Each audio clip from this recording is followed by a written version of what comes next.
Kakak nak cari tudung yang boleh bawa pergi kerja dan pergi occasion kenduri. This is the one. Tudung dari Isaac Scarf. Nampak tu? Tengok, saya tunjuk dulu macam mana nak sarung tudung ni.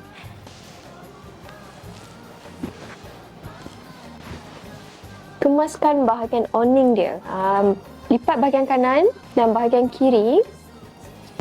Dan nampak tu, dah terletak cantik elok, bahagian awning dah settle.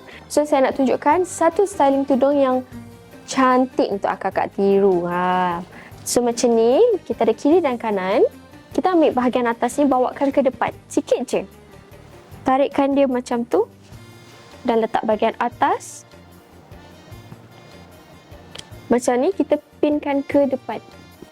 Pinkan dekat sini.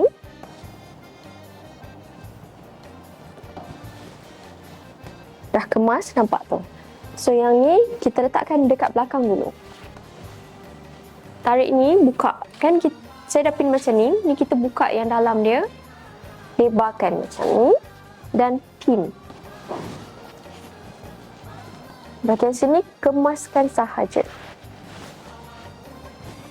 Yang ni bawakan ke depan balik. Saya nak buat dia style kipas untuk bahagian belah sini. Macam mana ni kita pegang. Kita tarik, kumpulkan dia macam ni. Tarik lagi satu. Saya nak pakai brooch yang cantik. Nampak tu yang bling-bling. So kalau kakak ada brooch yang cantik, pakai sekali dengan tudung ni ya. Kita pinkan dekat sini. Dan kemaskan mana bahagian yang akak-akak rasa macam perlu dikemaskan. Dan dah siap, nampak tu. Sangat-sangat sesuai kalau akak-akak nak pergi kenduri ataupun majlis belajar ke apa-apa. Sangat-sangat sesuai, nampak tu. Macam sekarang saya pakai dengan jubah putih, sangat cantik. So kalau akak-akak nak dapatkan tudung yang cantik dan eksklusif ni, hanya ada di Isaac Scarf. Tapi kena cepat-cepat sebelum stok kita habis. Tekan button dekat bawah. Okay?